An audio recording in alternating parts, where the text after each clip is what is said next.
Hello everyone, this is Anushka, and here in this video I am going to explain the topic conicoids. Basically हम standard equations पढ़ेंगे conicoid की. तो सबसे पहले before starting our topic we will get to know what is the general equation of second degree. So this states ax square plus by square plus cz square plus 2fyz plus 2gzx plus 2hxy plus 2ux plus 2vy plus 2vz plus d is equal to 0. So this is known as conicoid or quadric. Now here we are given some approx 10 equations जो conicoid की हैं. So these equations have to be learned. तो पहली है x square upon a square plus y square upon b square plus z square upon c square is equal to 1, and this equation is known as ellipsoid. Again जब आप इस equation में z वाले term को minus कर दोगे, मतलब हमारा एक वेरिएबल नेगेटिव हो गया, तो हमारी इक्वेशन बनेगी हाइपरबोलाइड ऑफ वन शीट. फिर अगर यहाँ पर आपके दो कांस्टेंट नेगेटिव हो गए, दो वेरिएबल्स नेगेटिव हो गए, तो जो आपकी इक्वेशन बनेगी वो होगी हाइपरबोलाइड ऑफ टू शीट. फिर यहाँ पर सारे इक्वेशंस पॉजिटिव हैं, but when if it is equated by zero तो आपकी इक्वेशन होगी कोन की. Next we have x square plus a square y square upon b square is equal to 2z upon c. तो ये हमारी elliptic parabola है. ये constant आपको याद रखना है. फिर अगर ये कांस्टेंट नेगेटिव हो जाए तो हाइपरबोलिक बनेगी. अगर इसको आप सिर्फ वन से, इस पूरे हटा के इसको सिर्फ वन से इक्वेट कर दें तो आपकी इलिप्टिक सिलेंडर बनेगा. अगर यहाँ पर आप नेगेटिव ला दो तो हाइपरबोलिक सिलेंडर बनेगा. Then we have pair of intersecting planes. Pair of intersecting planes equation states that x square upon a square minus y square upon b square is equal to 0. फिर हमारे पास हमारी last equation है which is parabolic cylinder. तो यहाँ पर हमने conicoid की 10 standard equations को देखा. All right. सो अगर हम इस इक्वेशन को एक बार फिर देखें तो आपको पता चलेगा इस पूरी इक्वेशन में देर आर 10 कॉन्स्टेंट्स.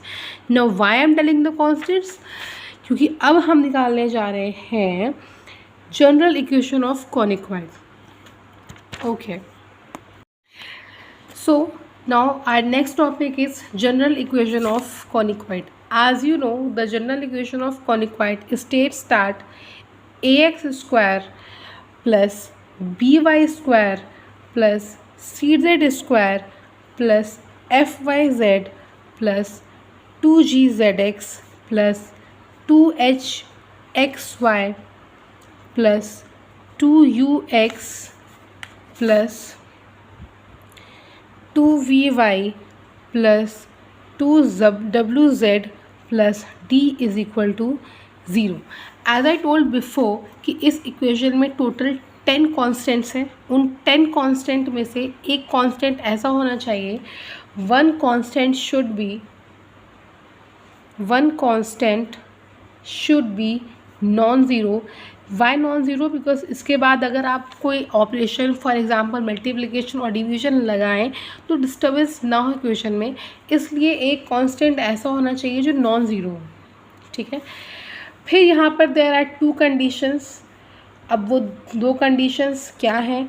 उनमें से पहली कंडीशन ये है कि every point straight line meets the surface at 2 points. ठीक है. जितने भी स्ट्रेट लाइन है वो सरफेस पे खाली 2 बार मीट करेंगे, मतलब इंटरसेक्शन सिर्फ 2 बार होगा. दूसरी कंडीशन ये है कि जो every plane section surface must be conic। All right, so हमने दो कंडीशंस क्या पढ़ी। पहली कंडीशन ये है कि जो स्ट्रेट लाइन का पॉइंट है वो मैक्सिमम दो जगह पे मीट करना चाहिए, और दूसरी कंडीशन है कि जो हर प्लेन का जो सेक्शन होगा वो होना चाहिए conic. As it has been discussed before कि 10 कांस्टेंट होते हैं जिसमें से एक कांस्टेंट नॉन ज़ीरो होगा, तो अब बचे 9 कांस्टेंट। तो उन 9 कांस्टेंट में से if we talk about, so there will be no 4 points will be coplanar. अब कोप्लेनर क्या होता है? कोप्लेनर वो पॉइंट्स होते हैं जो एक ही प्लेन में लाई करते हैं। तो अब दूसरी कंडीशन यहाँ क्या आ गई कि ऐसे कोई भी 4 पॉइंट नहीं होने चाहिए जो कोप्लेनर हो। ठीक है, अब हम आते हैं central equation of conicoid. Now before understanding this topic we have to know कि सेंट्रल इक्वेशन एक्चुअली सेंट्रल का मतलब क्या है।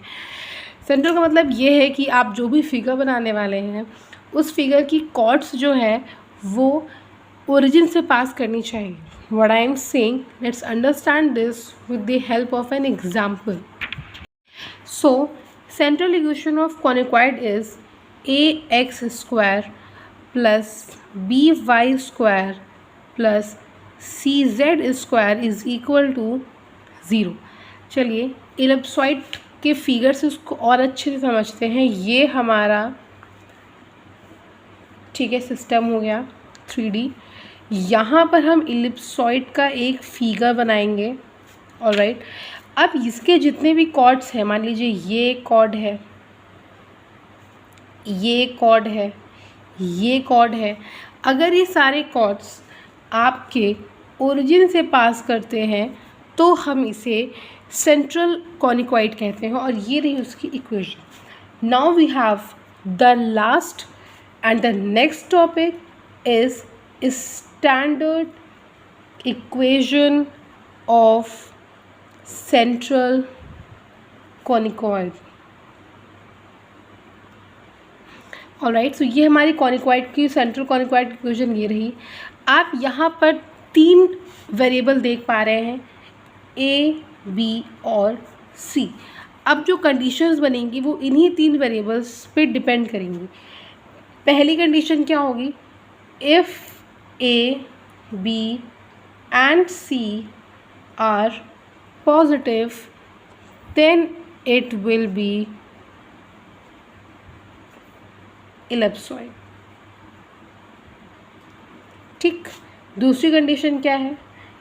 If one of the variables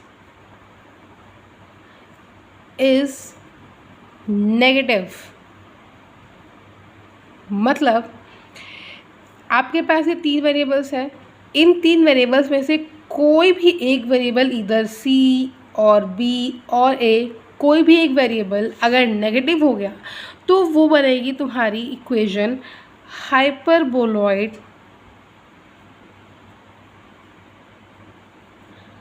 of one sheet. Alright, अब आपकी थर्ड है condition, if 2 of them are negative and only one is positive। ठीक है, अगर 2 नेगेटिव है और कोई एक ही पॉजिटिव है तब कंडीशन मिलेगी हाइपरबोलॉइड ऑफ 2 शीट्स। ओके, सो हमने देखा अगर तीनों पॉजिटिव है तब क्या केस होगा, एक नेगेटिव है तब क्या केस होगा, 2 नेगेटिव है तब क्या केस होगा। अब मान लीजिए तीनों ही नेगेटिव है तब क्या केस होगा। So we have the fourth condition, if all the variables are negative, तो जो कर्व है वो होगा imaginary ellipsoid. All right. So with this, this topic ends. Here we are towards the end of the video. Thank you so much for watching.